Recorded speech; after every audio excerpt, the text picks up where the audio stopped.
Hey guys, it's Lindsay. We are going to talk about a tool called EdPuzzle that is great for flipped learning, great for blended learning, also great for personalized learning when you're talking about paths and playlists and customizing for your students. So what EdPuzzle does is it allows you to crop videos down, so maybe video is too long and only 30 seconds of content is relevant to your students. You can trim that down. You can also add your audio over top of the video. You can add audio comments and you can add questions as well. So let's go ahead and log in. So you're just going to go to edpuzzle.com. I'm going to hit login. Because I have an account, I'm going to hit teacher. You will hit teacher start now. Your students will hit I'm a new student. With the students, they are going to sign in using their user ID at student.cms.k12.nc.us. If they are under 13, please make sure their parents have signed off on that permission slip saying that they can use applications that require a login. So I'm just going to do a login with Google. Good old Google makes it nice and easy. First thing that you're going to see when you log in, it's going to say, hey, you don't have any classes. Start a class. Once you have classes, they're all going to populate over here. If you are using Google Classroom as a learning management system, you can import your class directly from Google Classroom, which is nice. So I can do my flipped PD class for Grand Oak here. And I can hit import. And then I have my 3 students here for Grand Oak. I can also add a class here and do block 1 now. And I can invite my students. I'm not going to have to invite my students if they're put in through Google Classroom because it integrates.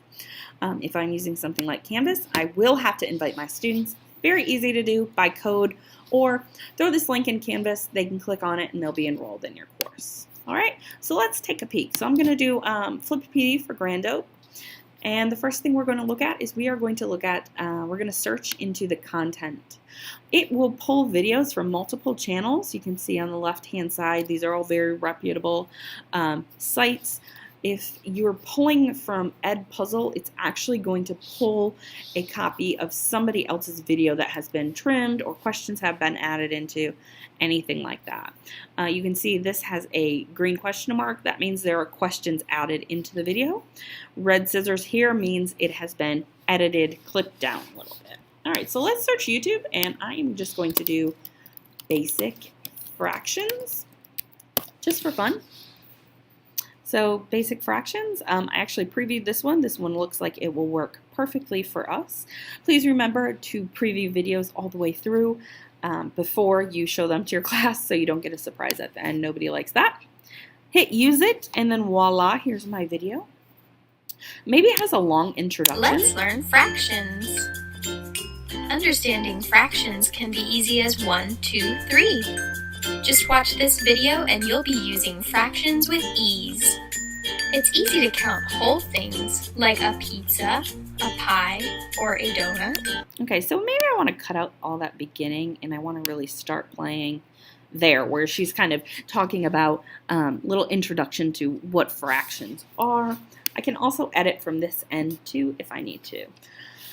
Once I'm finished editing, unfortunately you can't edit in the middle. There's no clipping in the middle. You can only edit from the front end or the back end, or both. Once you're finished editing, you are just going to do, you're going to move right on to your audio track, and you can see that it clipped my video. It took that for me.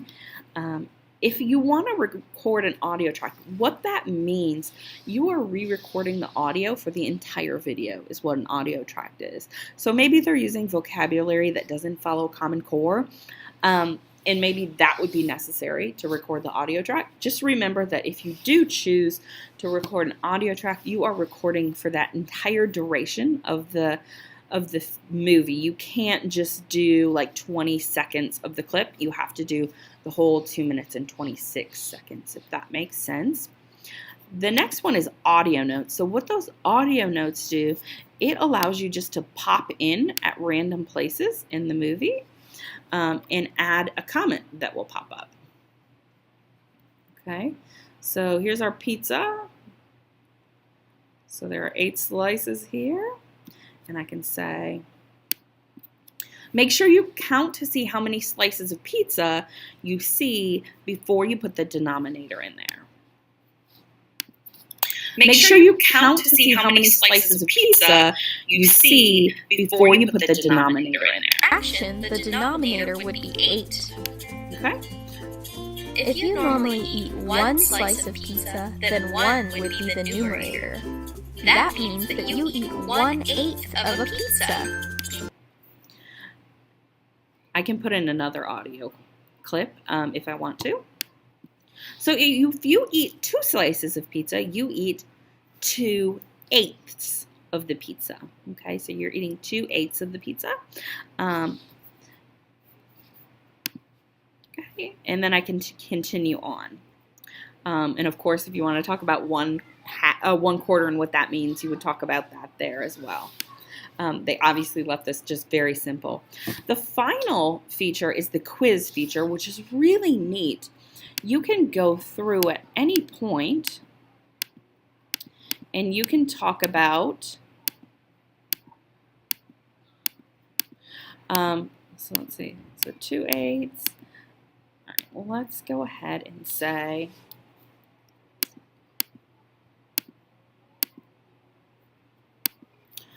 we're just going to hit the question, and then I have an open-ended, multiple choice, or a comment. So if I just wanted to leave a little comment, I could type that in. What will the denominator be for the pi fraction? Okay, and then I'm going to count my pie slices here. So I'm going to say 5, 6, 7, or 25. Woo, that was not 25. Okay, 25. And then I'm going to choose the correct answer here. That's not the correct answer, so you can have more than one correct answer, which is nice. Okay, I hit save. It continues to play. Yep, it's 4. And then I'm going to add another question here. Question, what is the numerator? And I'm going to make this multiple choice as well. And I'm going to do 2, 4. All right, so that looks great. So I have 4 being the right answer here. And I can hit save. And continue.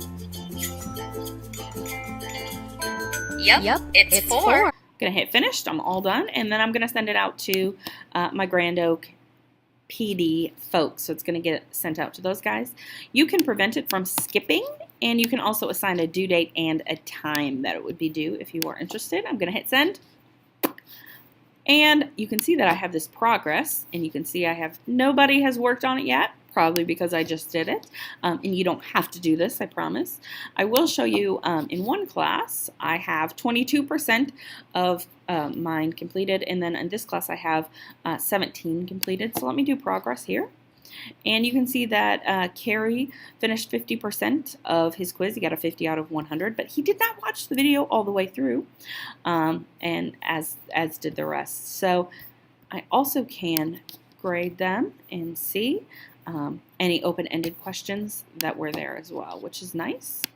And I can also look at the data broken down by questions. So that is EdPuzzle. It can do a lot for you. It's really neat. Check it out. Let me know if you want me to come co-teach with you or help you set up your class or answer any questions you have. I'm happy to do so.